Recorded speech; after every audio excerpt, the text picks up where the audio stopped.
Welcome back south homely tiffins అండి. ఈరోజు మన మెనూలో మ్యాక్సిమం 99% నేను మెనూ సెలెక్షన్ అంతా కూడా టిఫిన్స్ మీదనే కాన్సన్ట్రేషన్ చేస్తాను.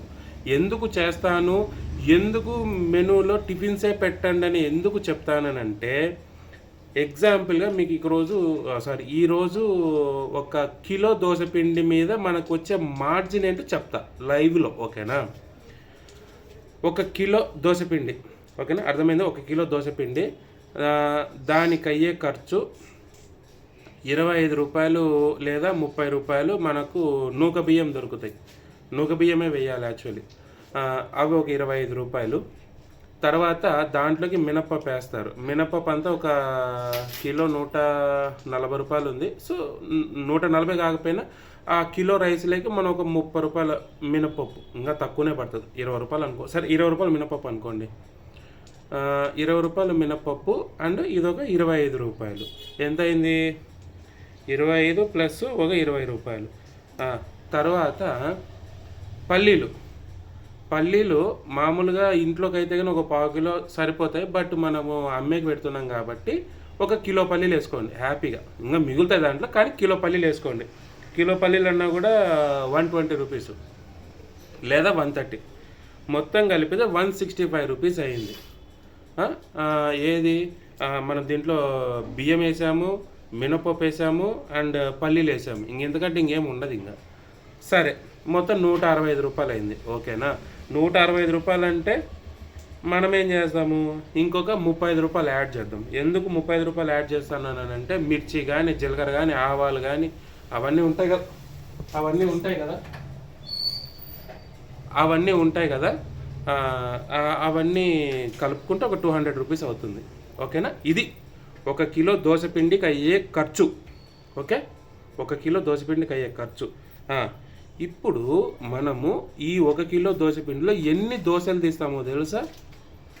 తక్కువగా 18 నుంచి 22 దోశలు తీస్తాం మనం.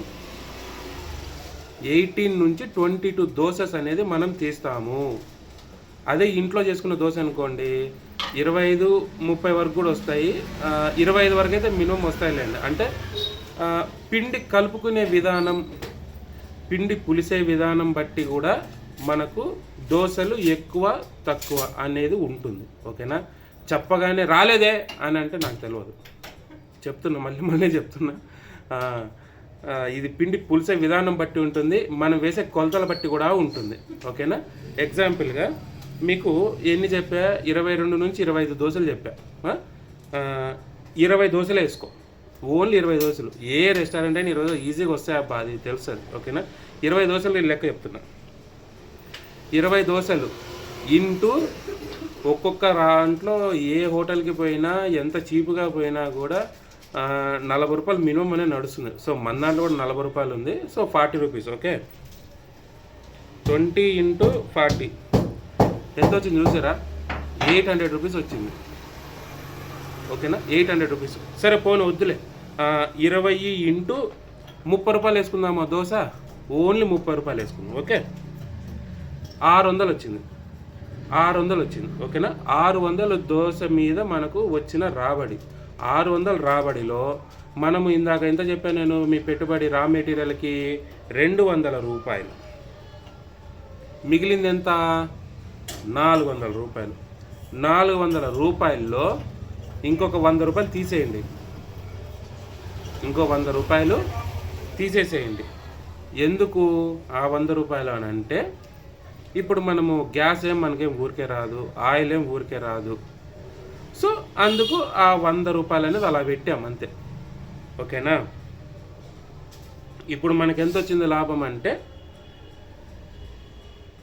600 మైనస్ 200 రూపాయలు దానికి మనము రా మెటీరియల్కి తీసేసాము. తర్వాత ఎక్స్ట్రాగా ఇంకొక 100 రూపాయలు తీస్తున్నాము. టోటల్గా 300 పోయింది. 300 పోయింది, 300 మనకు మిగిలింది. చూసారా? అంటే ఇక్కడ 50-50 ఉంది.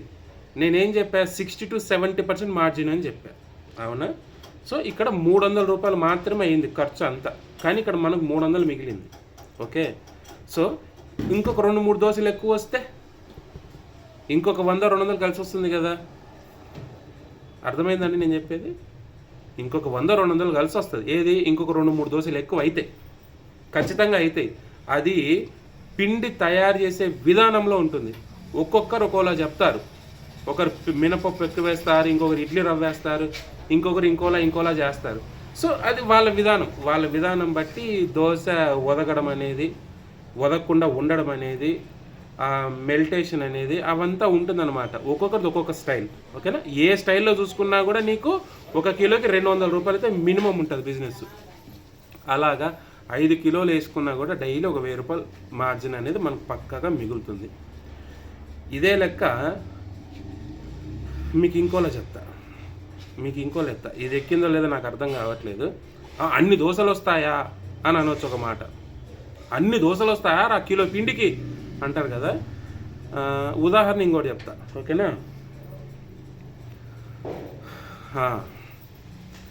ఒక కప్పుకి 12 కప్పులు ఒదుగు. విన్నారా ఎక్కడన్నా ఇది? ఒక కప్పుకి 12 కప్పులు ఒదుగు. నమ్మారుగా? అలానే ఇది కూడా. ఒక కప్పుకు 12 కప్పులు వచ్చినప్పుడు 1 కిలోకి ఎందుకు రావన్నీ దోశలు? అర్థమైందా? వస్తాయి. చేసుకునే విధానం బట్టి వస్తాయి. ఆ పిండి కొలతలతో బట్టి ఉంటుంది, వేసే బ్రాండ్ బట్టి ఉంటుంది ఏదైనా కూడా. సో మంచి నెంబర్ 1 క్వాలిటీ వేసుకోండి. ఖచ్చితంగా 100కి 100% పిండి చాలా ఒదుగుతుంది. ఒదిగిందంటే దోశలు ఈజీగా వచ్చేస్తాయి, ఇబ్బంది లేకుండా ఉంటాయి, మంచి క్రిస్పీ దోశలు వస్తాయి. ఓకే. సో ఈ విధంగా మీకు ఈ కిలో దోశ పిండికి మీకు ఇంత మార్జిన్ వస్తుందని చెప్పడానికే ఈ వీడియో. నెక్స్ట్ ఇంకొకటి చెప్తాను. ఇంకొకటి ఓకేనా? ఈ వీడియో మీకు నచ్చినట్లయితే ఖచ్చితంగా లైక్ చేయండి. చాలు, ఇంకా నాకు అంతకంటే ఇంకేం వద్దు. సబ్స్క్రైబ్ చేయమని నేను అడిగిన, లైక్ చేయండి చాలు. ఓకేనా? Thank you.